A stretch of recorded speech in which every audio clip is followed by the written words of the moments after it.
Hey, Max. We've got another book for you. This is the one that Britton actually read to you the other day, but Mrs. Littner's speakers do not work very well. So I'm going to read it to you today, and then Britton's going to read you a different book that she picked out.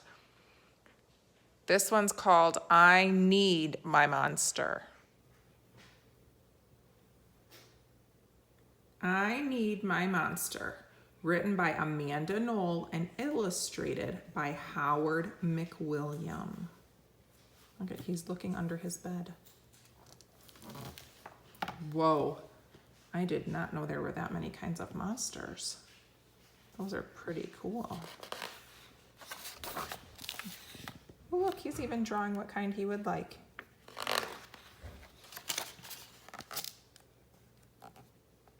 Tonight, when I looked under my bed for my monster, I found this note instead. Gone fishing. Back in a week. Gabe. What was I going to do? I needed a monster under my bed. How was I supposed to get to sleep if my monster was gone?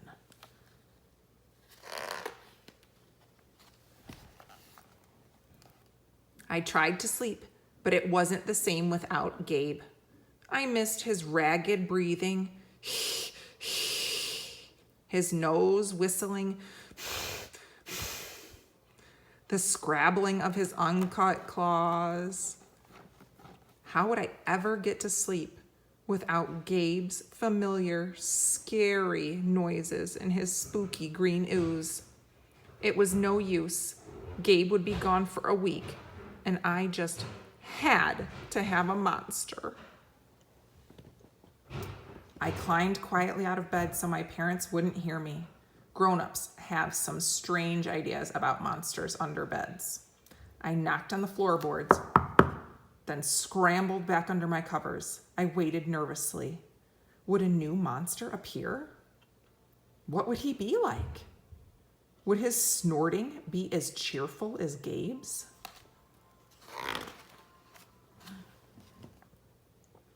When I heard creaking under my bed, I knew that the substitute monster had arrived.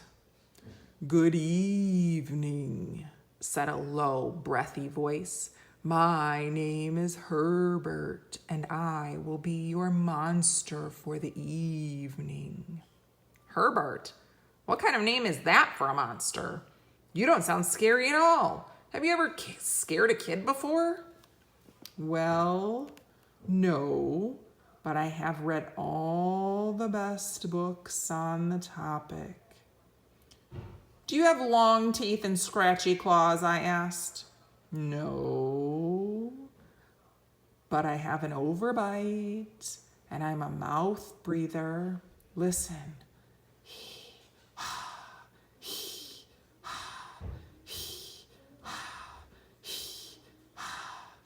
Herbert's panting was kind of scary, but it wasn't enough for me.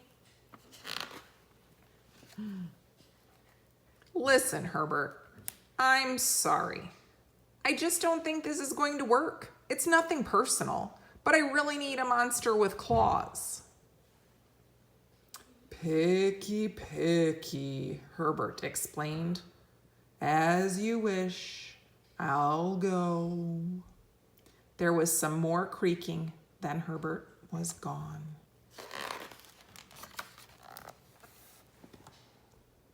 Some scratching warned me that a second monster had appeared. Good evening, said a high, silky voice. My name is Ralph. I understand you need a monster with claws. If you would please lean over, I will hold out an arm for inspection. I crouched on the edge of the bed, hoping to see a horrible shaggy arm with sharp, ragged nails.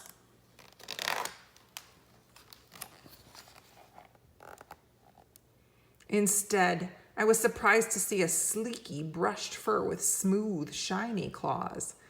Excuse me, I don't mean to be rude, I asked, but is that nail polish on your claws? Yes, it is, replied Ralph. I believe professional monsters should always be well groomed. I could tell this was not going to work either. I'm sorry to disappoint you, Ralph, but I need a monster with scary claws, like Gabe's, I thought. I heard some more scratching. I knew Ralph was gone. A minute later, a third voice from under the bed rasped. Check out these claws, kid. I gathered my courage and peered over the edge.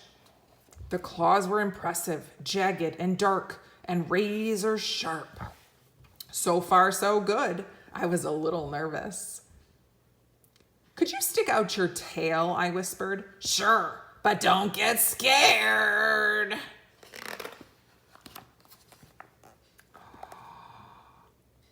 I peeked through my fingers at the slimy tail slithering all over the foot of my bed. That's when I noticed the bow. Are you a girl monster? Of course I am, she snapped. I'm Cynthia. Do you have a problem with that? Yeah, I do, I admitted. I definitely need a boy monster. Boy monsters are for boys and girl monsters are for girls. Everyone knows that. Well, aren't you a picky one? She sniffed, and then she was gone.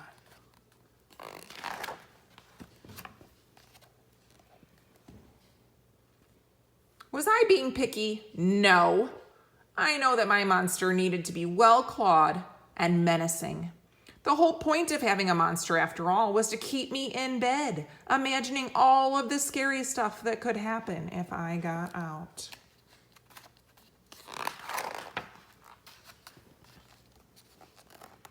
Then I heard a shuffling noise and some slobbering. A fourth monster was under my bed. Hey, the name's Mac. One look at his claws proved that Mac was big, scruffy boy monster. I shivered. Maybe this one would work out. Those are excellent claws, but do you have a long tail? I leaned over to see. No, my tail is stumpy, Max slurped, but I do have an unusually long tongue. Why would I be afraid of a tongue? I asked. Oh, I don't know, he said, trying to sound terrifying. You know, you never know when I might lick you. I fell back on the bed laughing.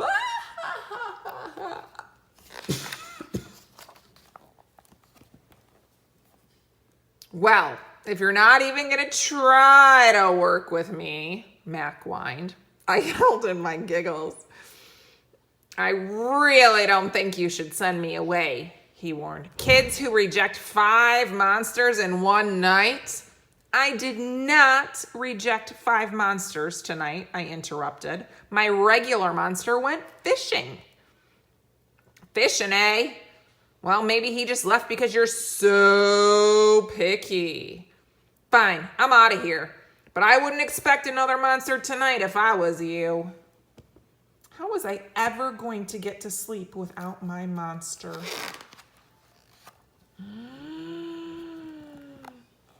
I was surprised to hear more creaking under the bed. Loud creaking with scratching. I thought no more monsters were going to appear tonight, I said. Sorry I'm late, kid. Whew, it was Gabe. I thought I would enjoy fishing, but I didn't, he explained. Those fish are too scared easily. No challenge at all. You, however, are challenging, my friend. You're almost too old to be afraid of monsters. You keep me on my toes. Ah, yes, toes, a delicious snack. The bed quivered as Gabe's stomach rumbled with hunger. Now, if you don't mind, I'd like to start the evening with an ominous pile of drool. I peeked over the edge of the bed. Green ooze spread soundlessly from underneath.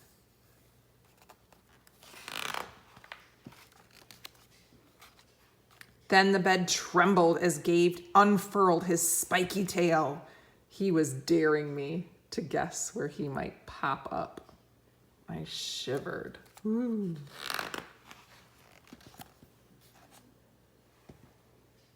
So you had some substitute monsters tonight, Gabe said, sharpening his claws on my bedpost. Were you scared?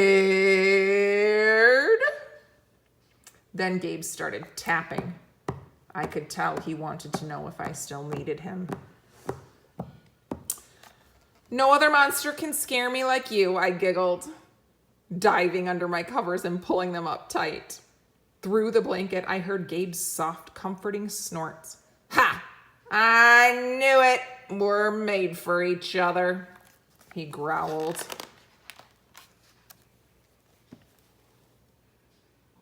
When my blanket started to slip off the bed, I knew Gabe was ready to eat. Now, if you could please stick out your foot, he said, I'd like to nibble your pinky. I yanked my blanket back up and scrunched my feet in so Gabe couldn't get them. No toast tonight, but you can have this, I offered, pushing a pillow off the bed. I didn't even hear it hit the floor.